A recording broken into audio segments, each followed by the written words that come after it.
देखिए खंडशः समाकलन, ठीक है, खंडशः समाकलन के बारे में हमको पढ़ना है। खंडशः का मतलब होता है जैसे कि इंटीग्रेशन ऑफ पार्ट, यानी अलग अलग तोड़कर, अगर एक ही में कई पद दे दिए जाएं, कई पदों का अगर समाकलन करना हो तो उनको क्या करना है, आपको अलग अलग तोड़ना है, अलग अलग पार्ट में करना है और उसके बाद उनका समाकलन करना है, ठीक है। जैसे हम लोग पढ़े थे अवकलन का गुणनफल, जैसे कि अवकलन का गुणनफल जो था नियम, सेम हमको इसका अपोजिट पढ़ना है। जैसे कि इसमें दो पद दिए जा रहे थे, हम u और v का, जैसे मान लो u और v दो पद दिए गए जिनका अवकलन किया गया था dy बाई dx, तो y की जगह पर यह हो गया du अपॉन dx। तो इसमें से एक पद को फर्स्ट माना गया था, एक को सेकंड माना गया था, तो सेम वही प्रक्रिया अपनानी है। जैसे कि फर्स्ट को छोड़ा गया था u और dv by dx plus v du by dx, तो इसी के आधार पर, ठीक है, जैसे इनका हम लोग अवकलन किए थे तो इनका अब हमको समाकलन करना है, ठीक है। तो समाकलन हम पढ़ेंगे, जैसे कि इसमें दो पदों का गुणनफल करके अवकलन किया गया था, तो इनमें अब हमको समाकलन करना है। अगर कह दिया जाता है इनके दोनों पक्षों में समाकलन लेने पर या समाकलन करने पर, दोनों पक्षों का समाकलन, अगर दोनों पक्षों का हम समाकलन करते हैं तो जैसे कि जैसे इस समाकलन का सिंबल यूज करते हैं तो देखो यह इन तरफ पक्षांतर हो जाएगा, कुछ ऐसे हो जाएंगे, यहाँ d और d u v equal to u dv upon dx, ठीक है, और समाकलन का सिंबल यूज करेंगे और यहाँ हो गया dx, ये dx जो यहाँ भाग कर रहा था दूसरे पक्ष में, प्लस v, यहाँ भी समाकलन यूज करेंगे du बाई dx और dx। यहाँ का जैसे ये d हटेगा तो यहाँ पर ऐसे कुछ हो जाएंगे, ठीक है, इस फॉर्म में बन गए। तो इनको अगर पक्षांतर करते हैं तो u v माइनस समाकलन या इधर आता है तो v और du अपॉन dx और यहाँ dx इक्वल टू u समाकलन dv अपॉन, ये बाहर नहीं है, u और dv अपॉन dx और यहाँ भी dx। अब इनमें हम मानने का काम करेंगे, कुछ ऐसे मान लिया जाता है, अगर मान लो कि कुछ तो होगा, इसका रिजल्ट कुछ मिला होगा, रिजल्ट क्योंकि हमने लिखा नहीं। जैसे कि इनका जब अवकलन किया जा रहा है, फर्स्ट को छोड़ा गया तो इनका अवकलन किया गया है, तो इनका अवकलन है क्या या इसका अवकलन है क्या, ये तो पता चला नहीं। तो यानी जैसे कि अगर किसी फंक्शन का एफ एक्स का हम अवकलन करते हैं तो एफ डैश एक्स मिलता है, कुछ ना कुछ रिजल्ट मिलेगा। तो उसी प्रकार यहाँ पर केवल पदों को लिखा गया है लेकिन उसका अवकलन हमको मिला क्या है, हमारा परफेक्ट नहीं हो पा रहा है, डिफाइन नहीं हो पा रहा है। तो हम यहाँ पर अगर u इक्वल टू मान लेते हैं कि कोई पद है हमारा F X, u equal to F X, तो एफ एक्स है तो u के स्थान पर हम रख कह सकते हैं, उनको हम देखेंगे इनका रिजल्ट हमको मिलता क्या है, इस पर यही डिपेंड करता है। और कह रहा है कि dv अपॉन dx बराबर gx, दो पद मिल गए, u के मान एफ एक्स आपको पुट करना है और dv अपॉन dx के जगह पर gx पुट करते हैं। तो इनके कंडीशन में अगर इसका हम अवकलन करते हैं तो हमको रिजल्ट मिलता क्या है, यहाँ पर अगर देखा जाए, जैसे कि इनका अगर हम du अपॉन dx करते हैं तो यहाँ हो जाएगा एफ डैश एक्स। अगर u का अवकलन x के सापेक्ष करते हैं तो हमारा एफ डैश एक्स हमको प्राप्त हो जा रहा है, ठीक है। और v देखो dv बाई dx का यह मिला, मतलब इसका अवकलन कर रहे हैं तो हमको रिजल्ट यह मिल रहा है, यानी v का अवकलन हो गया है। अब देखो dv बाई डी एक्स, यानी जैसे कि अब यहाँ हमने लिखा du बाई डी एक्स, तभी इसके स्थान पर लिखा गया है कि f डैश एक्स, तो उसी प्रकार इसी के जैसा नहीं यहाँ दिख रहा है। तो अगर dv बाई डी एक्स का अवकलन क्या मिल गया, gx, तो अगर हम इनका समाकलन कर दें, gx का हम समाकलन कर दें तो हमारा समाकलन का पद मिल जाएगा v मिल जाएगा, क्योंकि v का अवकलन यह है तो इनका समाकलन v हो जाएगा। यानी इनके स्थान पर आप पुट कर सकते हैं समाकलन gx इक्वल टू v, समाकलन gx इक्वल टू v, क्योंकि इस पूरे का अवकलन इतना है तो इनका समाकलन किस पद का अवकलन किया गया था, तो v का अवकलन किया गया था, तो इनका समाकलन v हो गया। ठीक है, और इनका यानी यह पद है, एक फंक्शन है, तो इस फंक्शन का मान u है, तो हम इस फंक्शन का अवकलन किए हैं, मतलब u का अवकलन किए तो इस फंक्शन का डैश मिल गया। ठीक है, तो इसके आधार पर फार्मूला को अगर देखा जाए तो इनको उठाकर अगर हम इस जो हमको ये मिला है इसमें अगर पुट कर देते हैं, जो इस लाइन में देखो, इस लाइन को ऐसे यहाँ नोट करते हैं, कुछ या करके नोट कर देते हैं, इसको पहले नोट कर देते हैं, F U D V by D X, और यहाँ पर है वी डी एक्स, यह एक में ना है, और देखो इक्वल टू यहाँ पर ये अलग था तो पहले नोट कर दी, इसको नोट करते हैं u v माइनस समाकलन u d बाई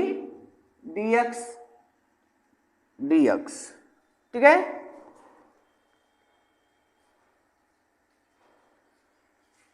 इस फॉर्म में हो गया। अब देखो इसमें मान पुट करते हैं समाकलन u, तो u के स्थान पर हमको लिखना है एफ एक्स, और dv बाई डी एक्स की जगह पर लिखना है gx।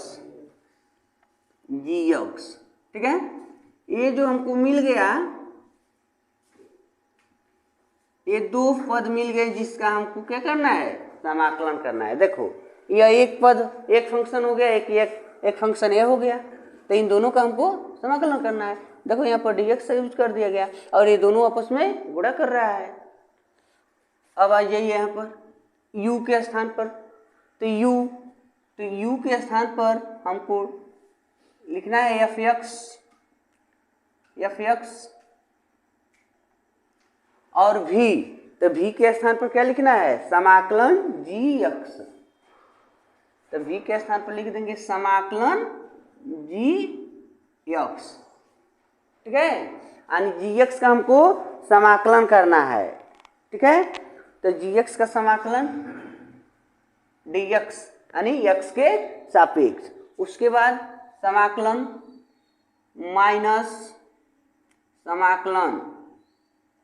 ठीक है, ब्रैकेट में देखे भाई, इनके स्थान पर u के स्थान पर क्या लिखना है हमको, u के स्थान पर यहाँ लिखा। ठीक है, तो v है और यह u था, u से गड़बड़ है। चलिए देखिए, तो यहाँ पर ये v क्या है, v है, और यहाँ पर u है। तो चलो ठीक है, तो यहाँ पर इस u के स्थान पर इसको पुट कर दिया गया, एफ एक्स को इनके स्थान पर, और उसके बाद इस v के स्थान पर देखो, v के स्थान पर यह आ गए समाकलन gx, अब रह गया यह समाकलन v du बाई dx, तो v के स्थान पर हमको यह समाकलन पुट करना है, ऑलरेडी पहले से यहाँ समाकलन है, तो समाकलन यहाँ ब्रैकेट लगा के समाकलन gx नोट कर दिया गया। अब उसके बाद आपका du बाई dx है, तो du बाई dx का मान है f डैश x, यानी यह हो जाएगा f डैश यक्स, समाकलन बंद कर देंगे, मतलब उसको पूरे ब्रैकेट में रख देना है। तो आपको इस प्रकार का एक फार्मूला बन रहा है। तो फार्मूला ऐसे नोट करेंगे, देखो समाकलन किसका हमको करना था, समाकलन एफ एक्स जी एक्स, ब्रैकेट बंद, मतलब यह फर्स्ट और सेकेंड समाकलन है। फर्स्ट को छोड़े मतलब एफ एक्स छूटा हुआ है, उसके बाद समाकलन का सिंबल है, उसके बाद जी एक्स है और डी एक्स है, माइनस समाकलन बड़ा सा ब्रैकेट, इसमें लिखना है आपको एफ जी एक्स पुनः समाकलन, सॉरी यहाँ पर एफ डैश न है तो एफ डैश लिखो, चाहे डी बाई डी एक्स किसका, यानी एफ एक्स का, ब्रैकेट बंद डी एक्स। तो यह फार्मूला है, ये तुम्हारा फार्मूला बन गया। इस फॉर्म में अगर कंफ्यूज हो जा रहे हैं तो कैसे लिखेंगे, देखो यहाँ फर्स्ट और सेकंड माने हैं, तो आप लिख सकते हैं समाकलन फर्स्ट और सेकंड, ठीक है। तो एफ एक्स क्या है, फर्स्ट है, तो एफ एक्स की जगह पर फर्स्ट। अब समाकलन यानी फर्स्ट को छोड़े, समाकलन से पहले फर्स्ट और सेकंड का आप समाकलन किए, माइनस समाकलन का सिंबल दिए, अब बड़े से ब्रैकेट में समाकलन सेकेंड, जी एक्स का मतलब सेकेंड, सेकेंड का समाकलन किए और फर्स्ट का अवकलन किए, D by D x first, bracket बंद किए।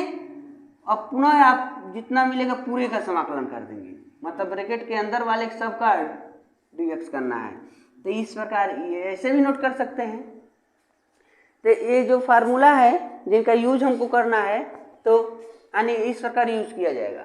अब देखिए इसके आधार पर सवाल कैसे सॉल्व करते हैं। जो फार्मूला अभी यूज किया गया है उसमें, तो ये इसमें यहाँ पर एक पद है, एक गुणा के रूप में न दिया है, मान लो यहाँ भी एक्स है, लेकिन ये कोण के स्थान पर है, cos एक्स है, और ये आगे जो एक्स है ये गुणा करने के लिए है। तो इनको हम समाकलन करना चाहते हैं, तो यहाँ पर हमारी दिक्कत बढ़ गई कि समाकलन कैसे किया जाए। है कि x cos x dx, मतलब इनका हमको समाकलन करना है, त्रिकोणमितीय अनुपात है। तो चर राशि जो है इनको फर्स्ट लेते हैं, और जो त्रिकोणमितीय अनुपात है उनको सेकंड लेते हैं। जो त्रिकोणमितीय अनुपात के रूप में आएगा अक्सर उसको आप सेकंड मानने की कोशिश करेंगे, और अगर दोनों आ जाए त्रिकोणमितीय अनुपात तो उसमें तब किसी को फर्स्ट और सेकंड मान सकते हैं, इसमें कोई बाध्यता नहीं होगी। लेकिन अगर इस फॉर्म में आए तो आप कोशिश ही करेंगे कि जो त्रिकोणमितीय अनुपात के रूप में जो दिया गया है, त्रिकोणमितीय पद दिए गए हैं, उनको सेकंड मानेंगे, बाकी को फर्स्ट मानेंगे, ठीक है।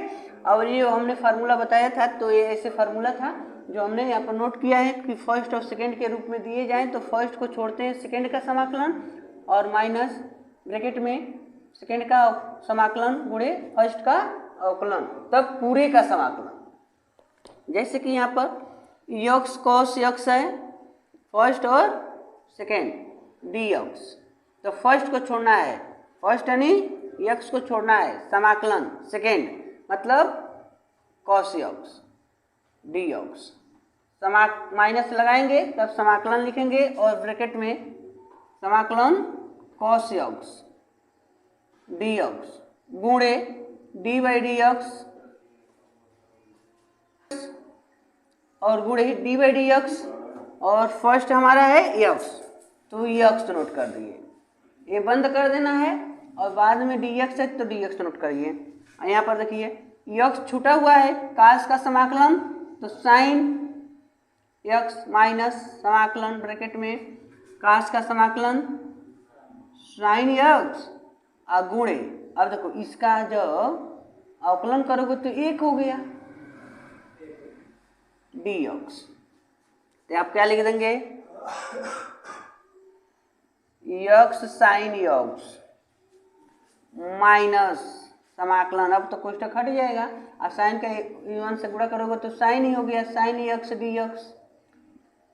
तो X sine X minus sine का माइनस कास, साइन का समाकलन माइनस कास एक्स, ये माइनस पहले से है तो ये प्लस हो जाएंगे और कास एक्स, ठीक है, प्लस सी, ऐसे आप समाकलन कर सकते हैं, ठीक है।